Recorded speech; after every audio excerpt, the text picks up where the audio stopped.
بسم اللہ الرحمن الرحیم نحمدہ ونصلی علی رسولہ الکریم اما بعد عن زید بن ارقم رضی اللہ تعالی عنہ ان النبی صلی اللہ علیہ وسلم قال من كنت مولاه فعلی مولا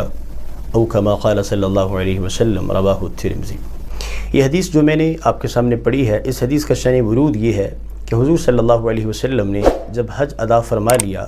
تو حج کی ادائیگی کے بعد مکہ مکرمہ سے مدینہ منورہ کا سفر فرمایا واپسی کا۔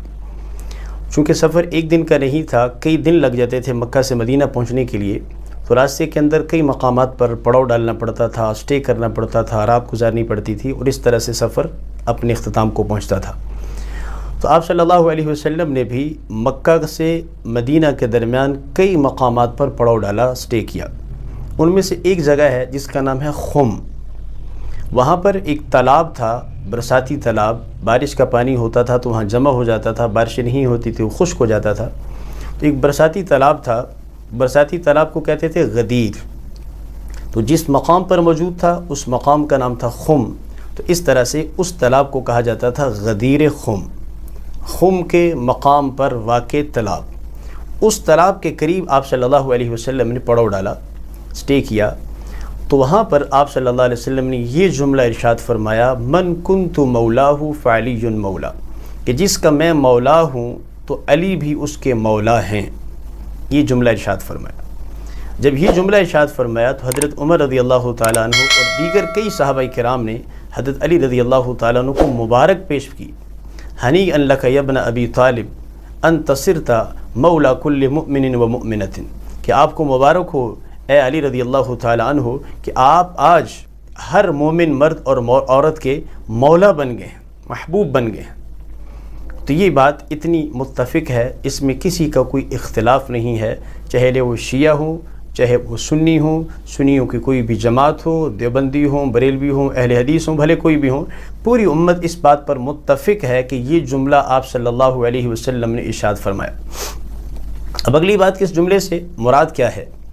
تو جو اہل تشیع ہیں ان کا کہنا یہ ہے کہ اس جملے میں حضور صلی اللہ علیہ وسلم نے حضرت علی رضی اللہ تعالی عنہ کو اپنا خلیفہ اور جانشین مقرر کر دیا ہے اس جملے کے ذریعے سے، اور اس کو بطور دلیل پیش کرنے کے لیے وہ کہتے ہیں کہ حضور صلی اللہ علیہ وسلم نے اس موقع پر سارے لوگوں کو جمع کیا، اور جمع کرنے کے بعد جو ارد گرد کہیں درختوں کے سائے میں تھے، ارد گرد تھے، ان کو بھی اپنے پاس اکٹھا کیا، اور اکٹھا کرنے کے بعد پورے اہتمام کے ساتھ یہ اعلان کیا۔ تو یہ اہتمام بتلاتا ہے کہ اس سے مراد مطلق محبت یا دوستی نہیں، بلکہ اس سے مراد خلافت اور اس سے مراد اپنی جانشینی ہے۔ جبکہ اہل سنت کا کہنا یہ ہے کہ اس جملے سے مراد، اس جملے کے اگر سیاق و سباق کو دیکھیں، اس جملے کے پس منظر کو دیکھیں، تو خلافت یا جانشینی کا اس جملے سے ثابت کرنا بہت مشکل ہے۔ وجہ اس کی یہ ہے کہ حضرت بریدہ رضی اللہ تعالیٰ عنہ صحابی ہیں، وہ فرماتے ہیں کہ میں اور حضرت علی رضی اللہ تعالیٰ عنہ اور ان کے ساتھ دیگر اور لوگ، ہم یمن میں حضور صلی اللہ علیہ وسلم کی تشکیل کے مطابق گئے ہوئے تھے۔ وہاں پر حضرت علی رضی اللہ تعالیٰ عنہ کچھ فیصلے فرمائے، تو ہمیں حضرت علی رضی اللہ تعالیٰ عنہ کے فیصلوں سے کچھ شکایت تھی، اور وہ شکایت میں نے حضور صلی اللہ علیہ وسلم سے یہاں آ کر غدیر خم کے قریب آ کر کی، اور میں نے آ کر اس انداز میں حضرت علی رضی اللہ تعالیٰ عنہ کی شکایت کی کہ جیسے ان کی کمی بیان کی جاتی، ذکرت علیٰ فتنقصتہ، تو میں نے ان کی کمی بیان کرنے کے انداز میں حضرت علی رضی اللہ تعالیٰ عنہ کی شکایت کی۔ جب میں شکایت کر رہا تھا تو میں نے دیکھا کہ حضور صلی اللہ علیہ وسلم کا رنگ بدل گیا، اور آپ صلی اللہ علیہ وسلم ارشاد فرمایا، الست اولی بالمؤمنین من انفسہم، کیا میں تمام مومنوں کو ان کی جانوں سے بھی زیادہ محبوب نہیں ہوں؟ تو میں نے عرض کیا، بلا یا رسول اللہ، کیوں نہیں، آپ ہمیں ہماری جانوں سے بھی زیادہ محبوب ہیں۔ تو حضور صلی اللہ علیہ وسلم نے اس وقت یہ جملہ ارشاد فرمایا، من کنت مولاہ فعلی مولا، اگر میں محبوب ہوں تو جس کو میں محبوب ہوں تو یہ علی رضی اللہ تعالیٰ عنہ بھی اس کو محبوب ہونے چاہیے۔ گویا اس جملے کے اندر حضور صلی اللہ علیہ وسلم نے اپنی محبت کی وجوب کے ساتھ ساتھ حضرت علی رضی اللہ تعالیٰ عنہ کی محبت، عقیدت اور مودت کو بھی واجب درجے میں قرار دے دیا۔ گویا ایمان کا حصہ ہے حضور صلی اللہ علیہ وسلم کی محبت بھی، اور ایمان کا حصہ ہے حضرت علی رضی اللہ تعالیٰ عنہ کی محبت۔ جب یہ جملہ ارشاد فرمایا، حضرت بریدہ رضی اللہ تعالیٰ عنہ فرماتا، بس میرے دل سے سارے اشکالات ختم ہو گئے۔ اب اس کے بعد پتہ یہ چلا کہ یہ بات صرف حضرت بریدہ کی نہیں ہے، حضرت بریدہ کے ساتھ اور بھی کئی سارے لوگ ہیں جنہیں یہ شکایت تھی، اور ان کو بھی شکایت تھی، وہ بھی اسی طرح سے سمجھ رہے تھے جیسے حضرت بریدہ سمجھ رہے تھے۔ تو حضور صلی اللہ علیہ وسلم نے اس بات کو واضح کرنے کے لیے کہ ان ایمان والوں کے دلوں میں حضرت علی رضی اللہ تعالیٰ عنہ کی کمی نہ آئے، اس وجہ سے سارے لوگوں کو جمع کر لیا، سارے لوگوں کو جمع کر لیا اور سب کو جمع کر کے فرمایا، یہی جملہ ارشاد فرمایا کہ جیسے میں تمہارے نزدیک تمہاری جانوں سے زیادہ محبوب ہوں، تو جس کو میں سب سے زیادہ محبوب ہوں، حضرت علی رضی اللہ تعالیٰ عنہ بھی ان کو محبوب ہونے چاہیے۔ تو یہ اس جملے کا پس منظر تھا، اور اس پس منظر میں حضور صلی اللہ علیہ وسلم نے صحابہ کرام کو جمع بھی کیا۔ اس پس منظر میں آپ صلی اللہ علیہ وسلم نے یہ جملہ ارشاد فرمایا، اور حضور صلی اللہ علیہ وسلم نے اپنی محبت کے ساتھ حضرت علی رضی اللہ تعالیٰ عنہ کی محبت کو بھی واجب درجے میں لازم قرار دے دیا۔ اگلی بات رہی کہ جو اہل تشیع حضرات ہیں وہ اس سے استدلال کرتے ہیں خلافت پر، تو اہل سنت خلافت پر کیوں نہیں استدلال کر لیتے؟ تو اس کی وجہ اور بہت ساری وجوہات کے ساتھ میں صرف دو باتیں عرض کروں گا جو دونوں حضرت علی رضی اللہ تعالیٰ عنہ سے منسوب ہیں۔ نمبر ایک، حضرت علی رضی اللہ تعالیٰ عنہ کا اپنا عمل یہ بتلاتا ہے کہ اس جملے سے من کنت مولاہ فعلی مولا، اس جملے سے خلافت ثابت نہیں ہوتی، حضرت علی رضی اللہ تعالیٰ عنہ کا عمل بتلاتا ہے۔ عمل کیسے بتلاتا ہے؟ آپ صلی اللہ علیہ وسلم کے دنیا سے پردہ فرمانے کے بعد جب خلافت کی بات ہوئی، حضرت علی رضی اللہ تعالیٰ عنہ بھی اس مشاورت میں شریک ہوئے، اور اس مشاورت میں حضرت علی رضی اللہ تعالیٰ عنہ نے یہ جملہ بطور دلیل پیش نہیں کیا۔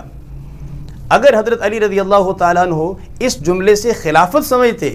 کہ اس سے مراد یہ ہے کہ حضور صلی اللہ علیہ وسلم نے مجھے اپنا جانشین مقرر کر دیا، تو جب خلافت کا مشورہ ہو رہا تھا تو حضرت علی رضی اللہ تعالیٰ عنہ اس وقت بطور دلیل اس کو پیش کر دیتے، لیکن کہیں ثابت نہیں ہے کہ حضرت علی رضی اللہ تعالیٰ عنہ نے اس جملے کو اس موقع پر بطور دلیل کے پیش کیا ہو کہ یہ بات جس میں آپ مشاورت کر رہے ہیں، یہ مشورہ، یہ معاملہ تو پہلے سے حضور صلی اللہ علیہ وسلم حل کر کے چلے گئے۔ ایسا نہیں کیا، بلکہ خود اس مشاورت کا حصہ رہے، اور اپنے تحفظات رکھنے کے بعد بالآخر حضرت علی رضی اللہ تعالیٰ عنہ نے بھی حضرت ابو بکر رضی اللہ تعالیٰ عنہ کے ہاتھ پہ بیعت کر لی،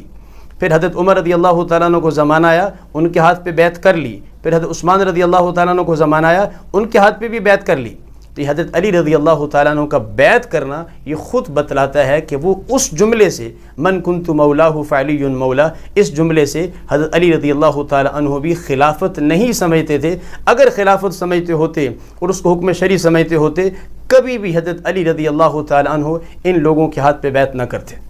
اس وجہ سے علی شیر خدا ہیں، اسد اللہ و اسد رسولی، اللہ اور اللہ کے رسول کے شیر ہیں۔ وہ کبھی بھی ڈر کی وجہ سے کوئی کام نہیں کرتے تھے، وہ ہمیشہ میرٹ کو دیکھ کر، ہمیشہ یہ دیکھ کر کہ حق کس طرف ہے اس کے مطابق چلتے تھے حضرت علی رضی اللہ تعالیٰ عنہ۔ اس وجہ سے ان کا یہ عمل بتلاتا ہے کہ من کنت مولاہ فعلی مولا، یہ بات اس حدیث سے خلافت ثابت نہیں ہوتی۔ دوسری بات جو اس سے بھی زیادہ اہم ہے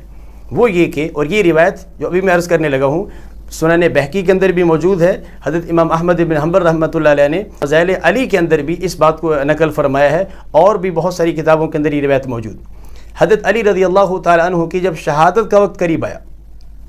تو انہیں کہا گیا ہمارے اوپر کوئی خلیفہ مقرر کر جو، استخلف علینا، کوئی خلیفہ ہم پہ بنا جو۔ حضرت علی رضی اللہ تعالیٰ نے ارشاد فرمایا مستخلف رسول اللہ صلی اللہ علیہ وسلم فاستخلفہ، حضور صلی اللہ علیہ وسلم نے تو کوئی خلیفہ مقرر نہیں کیا تو میں کیسے کروں؟ اس سے پتہ چلتا ہے کہ حضرت علی رضی اللہ تعالیٰ عنہ بھی یہی فرما رہے ہیں کہ حضور صلی اللہ علیہ وسلم نے اپنی زندگی میں کوئی خلیفہ مقرر نہیں کیا، اور آگے ارشاد فرمایا وَلَكِنْ إِن يُرِدِ اللَّهُ بِالنَّاسِ خَيْرًا جَمَعَهُمْ عَلَى خَيْرِهِمْ كَمَا جَمَعَهُمْ بَعْدَ نَبِيِّهِمْ، اگر میرے جانے کے بعد اللہ نے لوگوں کے ساتھ خیر کا ارادہ کر لیا تو اللہ رب العزت ان کو ان میں سے جو سب سے بہترین ہوگا اس پر اتفاق نصیب کریں گے۔ ایسا کہ حضور صلی اللہ علیہ وسلم کے دنیا کے پردہ فرمانے کے بعد اللہ تعالیٰ نے تمام مسلمانوں کو ان میں سے سب سے زیادہ بہترین کے ہاتھ پر سب کو متفق کر دی، یعنی ابو بکر رضی اللہ تعالیٰ عنہ۔ تو گویا اس جملے میں حضرت علی رضی اللہ تعالیٰ عنہ دو باتیں ارشاد فرما گئے۔ نمبر ایک کہ من کنت مولاہ، اس حدیث سے حضرت علی رضی اللہ تعالیٰ عنہ بھی خلافت نہیں سمجھتے تھے،